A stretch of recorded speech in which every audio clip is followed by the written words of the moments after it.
트럼프 대통령과 관련된 불확실성이 좀 증가하고 있는 모습입니다. 어떤 내용들이 있는지 이 부분부터 좀 살펴보도록 하죠. 네, 우리가 지난주 행정 집행 이런 단어가 상당히 좀 시장에 좀 많이 나오고 있는데요. 정확한 기본적 플레임은 그거죠. 트럼프 대통령이 행정 집행에 서명했다. 이런 단어가 있어서 과연 행정 집행이 무엇인지 그 단어부터 좀 정리를 하면 좋을 것 같습니다.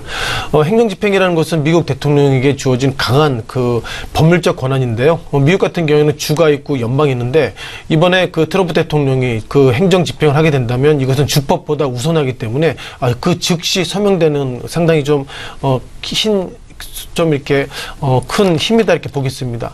다만 그 대통령이 그 임기 기간 중에 행정 집행됐던 것들은 또다시 다음 대통령 되면 전임 대통령이 했던 행정 집행을 취소할 수 있는데요. 트럼프 대통령이 취임하고 나서 제일 먼저 했던 것이 오바마 케어 폐지를 했죠. 즉 직전 대통령이 했던 행정 집행들을 또 취소할 수 있는 권한도 있기 때문에 예상보다 이것이 양날의 좀 검이다 이렇게 보겠습니다.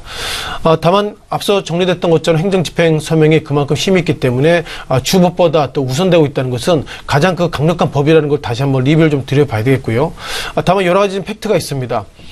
미국의 수정헌법 제1조를 보면요. 결국 종교의 자유를 어떤 일이 있다 하더라도 종교의 자유를 침해할 수 없다 이런 법이 있어서 지금 미국의 많은 국회의원들이나 많은 그 주 법무장관들이 했던 얘기 뭐냐면 결국 기독교가 이슬람보다 더 우수하다는 그런 관점이 반이민법이기 때문에 이런 부분들은 유엔의 소재가 있다 이렇게 얘기를 하고 있는데요. 트럼프 대통령은 그런 얘기에서 전혀 반응하고 있지 않다. 그것이 가장 좀 무섭지 않나 이렇게 말씀드려보겠습니다. 또한 파이낸셜 타임즈가 두 가지 관점을 보이겠는데요.